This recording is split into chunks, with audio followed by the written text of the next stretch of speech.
In the evening hours of the 15th of October 1987, another unfortunate assassination of an African head of state was underway in the Burkinabe capital, Ouagadougou. Thomas Sankara, the president of Burkina Faso, had just been overthrown and assassinated along with members of his cabinet. In this edition of Hispu Media, we bring to your view a detailed account of his last day on earth and his last words.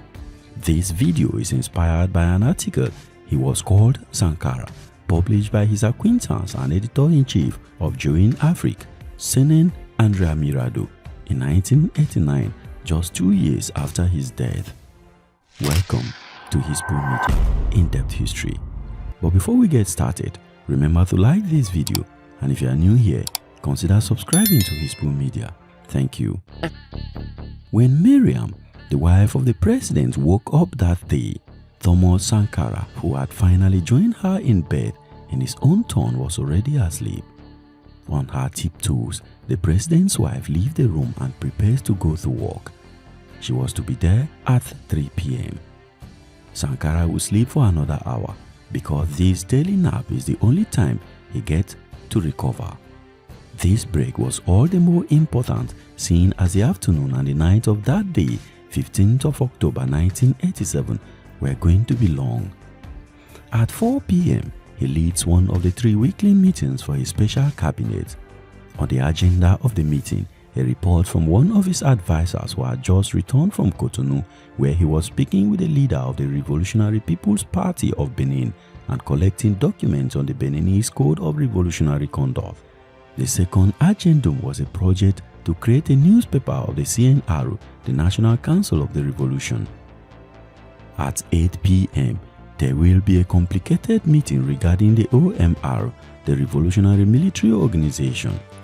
Around 3:30 p.m., Miriam Sankara called him on the phone, but his eldest son, Philippe, who was 7 years old at the time, answered the phone and said, "Daddy is in the shower."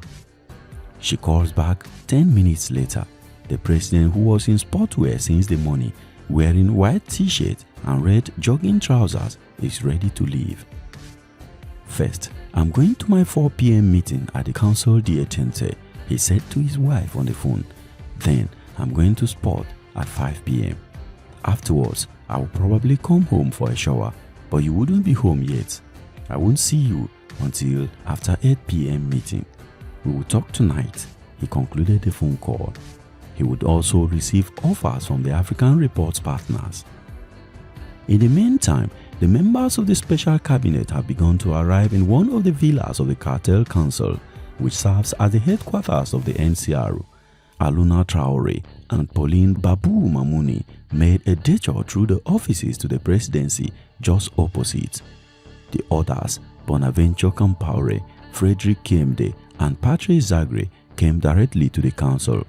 Christophe Saba, the permanent secretary for the CNR, has been there since the morning. At 4:20 p.m., he decided to call the president, who had not yet left his residence. He was talking with another one of his advisors, the deputy director of the presidential press, Sergi Theophile Balima. "We are here, Mr. President. It is late and we are waiting for you," he said. "I will be right there," Sankara replied. He sends Balima back and gets into a black Peugeot 205. The president sat in the passenger seat as usual. "I like to see the road, and from behind you won't see anything," he often had to explain. In the back seat were 2 bodyguards. The car following them is occupied by 3 other bodyguards plus the driver, also a soldier. They are all dressed in sportwear. This Thursday afternoon, twice a week, in fact, on Mondays and Thursdays from 5 p.m., the Burkinabe are supposed to be exercising themselves. The president and his guards are therefore only armed with their automatic pistols. At the council chambers, the members of the special firm were also dressed in sportwear, with the exception of Patrice Zagre, who came in a Mao jacket. At 4:30 p.m., the president arrives. He got out of the 205 Peugeot car, followed by 4 of his guards, who settled in the corridor adjoining the meeting rooms. the drivers parked the two cars in a nearby courtyard and took shelter from the sun in the shades of the tall tree, particularly the neem trees which lined the garden. At 4:35 p.m., the chairman takes a seat at the end of the U-shaped meeting table. Warrant Officer Christophe Saba, Pauline Bamuni, and Frederick Kimde are seated to his right, and to his left are Patrick Zagre, Bonaventure Compaore, and Aluna Traore. Thomas Sankara, who was always late but always in a hurry, opened the working session. He said, "Let's make it quick, let's start." The first report is from Aluna Traore, who had left on a fact-finding mission in Cotonou the previous day. He said, "I left Ouagadougou the day before yesterday at 6 p.m. He stops, his voice suddenly muffled by the sound of a most likely pierced exhaust pipe from an approaching vehicle.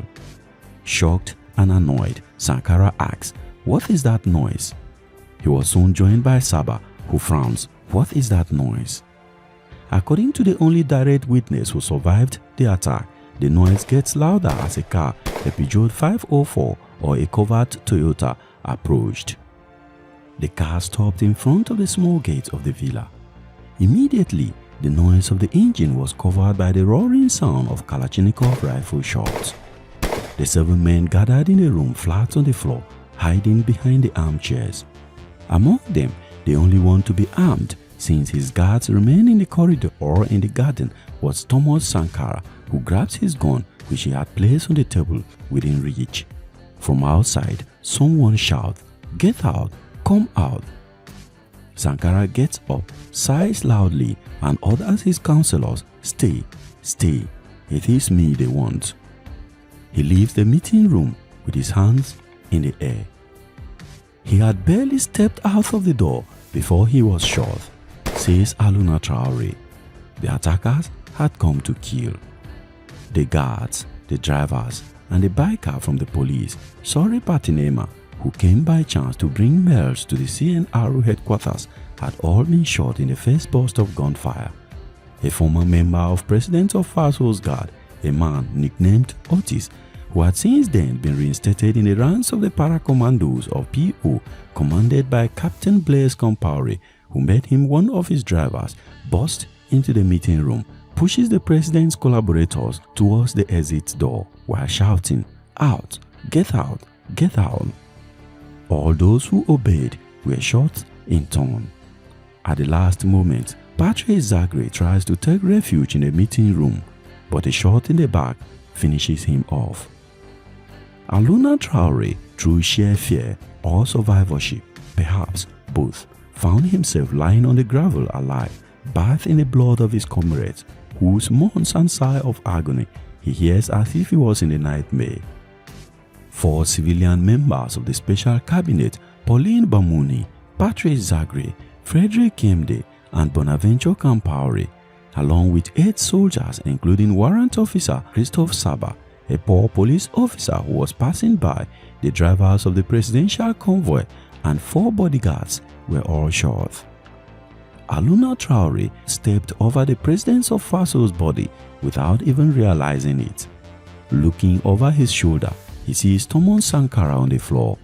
2 shots to the head had immediately finished him.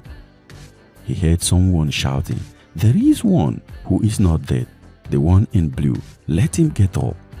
Then Aluna Traore, the man in the blue tracksuit, stood up. He was told to move forward and then lie back on the ground between 2 other bodies, those of the 2 drivers. He feels agitated. He was covered in blood but without a scratch on him. Around him, the commandos are still firing, but this time in the air, as if they wanted the outside world to believe that there was a fight going on within the walls of the Council d'État, and with acrimony, as if they wanted to believe that they were fighting and defending themselves. This went on for about 30 minutes, and they used up their ammunition this way. The Council d'État transformed into an execution field. But Aluna Traore is still on the ground, waiting for his fate to be decided. From the corner of his eye, he sees the driver guard of Captain Blaise Compaore, Hamidou Maiga, walking towards him wearing a blue mechanic overall. He looks at Aluna and says to the others, "Leave it, I will finish him off." "But an officer, I don't know him," Aluna Traore will say later. His face was scarred, objected and shouted, "Bring me the survivor." Aluna Traore is brought to him and he orders him to lie down again. The survivor tries to crawl and get close to the wall. "Stay still," he shouted, "otherwise you will join the others." How long did he stay like that on the floor? Well, 2 or 3 hours, he says, without further explanation until a soldier threatened him. "You saw everything. We can't let you live like that. You are going to join the others." Aluna Traore doesn't understand the situation he was in. He has gone beyond the stage of fear and has taken refuge in the world of the absurd. And for now, his only desire is to urinate. Well, he is allowed to do so, and he goes to relieve himself between the flowers of the garden of the Council d'Étente, a place that has just been transformed into a killing field that very evening. He was then taken upstairs to the floor of the villa where CNR agents were grouped together, who heard everything without having seen anything of the drama. The Doctor Warrant Officer Yusufu Drago, assistant to the Warrant Officer Christophe Saba, and the whole secretariat of the Laurent Kabore, who also worked at the CNR. In the middle of them, he was surprised to discover Bosobe, a guard of the president. Aluna Traore's blue sport outfit is soaked in blood at this time. His hands, face and hair are bloody. He is told to wash himself and then to sit down. Long after the sun had set, Aluna hears cars maneuvering in the alleys of the cartel council. He risks a glance out through the window. The 13 corpses have disappeared and tankers are cleaning the scenes of the drama with large water jets. Turning over and over in his head is the same question: what could the president have done to deserve this?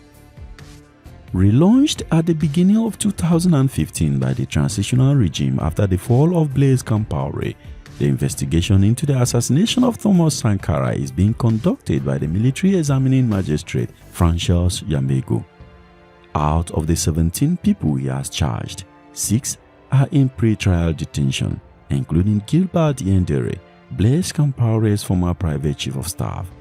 2 other indictees accused of having played a major role in the case are still at large in Burkina Faso and are the subject of an international arrest warrant. They are Blaise Compaoré and Hyacinthe Kafando.